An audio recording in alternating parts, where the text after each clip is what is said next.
संवाद किया, चर्चा हुई और मैंने उसमें भी इस बात का उल्लेख किया है कि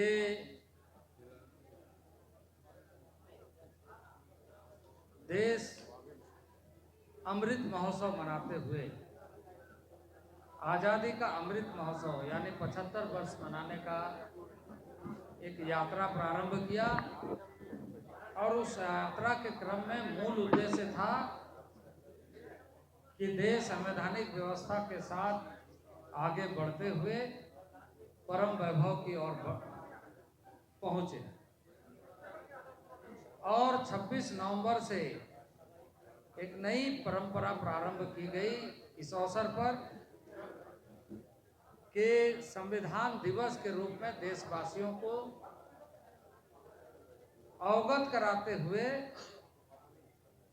देश के संविधान को जो हमारे उस पीढ़ी ने आत्मसात किया था जब संविधान बना था, नई पीढ़ी उससे रूबरू हो और उसके साथ साथ संकल्पबद्ध हो। लेकिन मैंने यही पूछा और आपसे भी पूछ रहा हूं कि यह संविधान लेकर के कब से घूम रहे हैं? 2024 के पार्लियामेंट चुनाव के पहले से इस बात का भ्रांति पैदा करने का कोशिश कि वो जनता के बीच में कि संविधान बदल देंगे, भारतीय जनता पार्टी संविधान बदल देगी। क्यों कह रहे हैं? वो इसलिए कह रहे हैं क्योंकि उनके पास में राजनीतिक मुद्दा नहीं है जिसको वो कहे। अब उनके बीच में यही है कि लोगों को कैसे लड़ाया जाए, कैसे लोगों में मतभेद पैदा किया जाए, और हथियार उसको बनाते हुए कि जो बरसों से देश की चाहत, देश की एक इच्छा थी कि इस देश में जम्मू कश्मीर के मामले का समाधान होना चाहिए। जम्मू कश्मीर के मामले का समाधान को वो संविधान बदलने की बात कर रहे हैं। जम्मू कश्मीर का मामला देश का स्वाभिमान का मामला है। जम्मू कश्मीर सिर्फ धरती का टुकड़ा नहीं है, भारत माता का मुकुट है।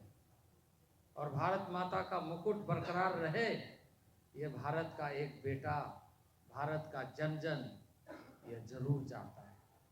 और इसलिए मैं आपको यह स्पष्ट कर दूं कि इनके पीछे की मंशा ये नहीं है कि ये संविधान का सम्मान कर रहे हैं। इसके पीछे की मंशा ये है कि संविधान के आड़ में कैसे देश में उत्पात मचाया जाए, कैसे देश में भ्रांति फैलाया जाए, जो इनके चरित्र में रहा है, जो इनके गुण में है।